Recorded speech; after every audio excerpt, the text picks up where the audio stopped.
Today on Diksha, why people end up disappointing us.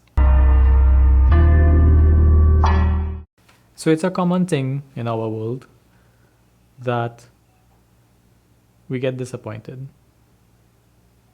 We end up being disappointed in family members, in close personal relationships, with friends, even with jobs and co-workers. Across the board, we at some point become disappointed in people.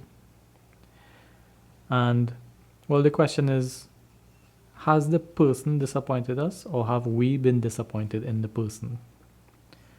And the reason I make this distinction is what caused the disappointment? What is the reason for disappointment? Why does it happen? Did I, as a person, put this individual in a position where disappointment was inevitable? And the reason I ask this is because every human being has the same qualities. And by the same qualities, I mean we have what will be seen as positive qualities and what is negative qualities. Every human being has them.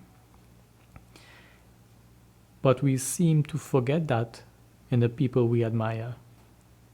And when we begin admiring someone, we begin elevating that person to, let's say, a higher status or a higher position in our minds, which may be beyond what that person really is.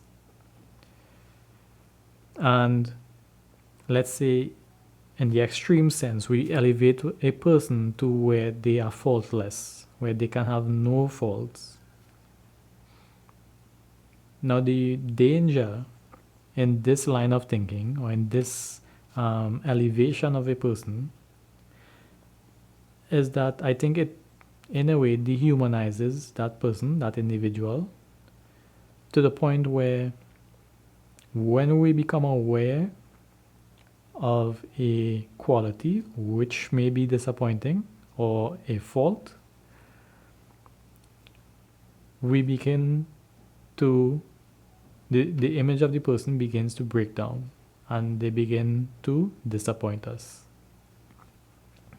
Now, in the simplest scenario, we can say that we look at our appearance as being the smartest people we know, most intelligent, most successful people we know, because we base our ideal on our appearance, because they are the first real people we know. Only sometimes to be disappointed later in life when we begin to realize that our parents are people too. They have faults. And then we begin to project this into society with people who we may see as being highly successful or highly virtuous people who are human beings, and they will have faults. So does this mean that we should not admire people? And well, the answer to that simply is, I don't think we should admire people. I think it's more that we admire qualities. We admire certain traits which would be embodied in people, which certain people embody certain traits, and certain people embody traits that we don't like. So we naturally look at or admire people that embody the traits that we like.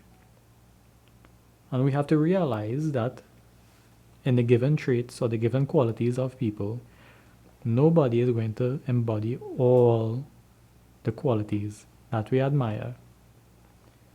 So naturally, we should admire more than one individual, or rather groups of individuals. So then we share the traits we admire to more than one individual. And the benefit of this, I think, is that it is impossible then or rather, it is highly unlikely to be disappointed in one particular person because we realize or we admit to the fact that no one is perfect. So, for example, we may admire courage in one person or intelligence in another, finesse, a person's ability to motivate others, a person's ability to execute the duties properly. Different qualities which we would find beneficial or we would admire, we seek out in individuals to inspire us, to learn from, to motivate us. And I think when we do this, the chances of being disappointed are very small. And this, I think, is the basis of protecting ourselves from being disappointed, but also protecting the people we admire, because it gives that person the freedom to be human. So this is my short presentation today on admiration and why people we admire end up disappointing us.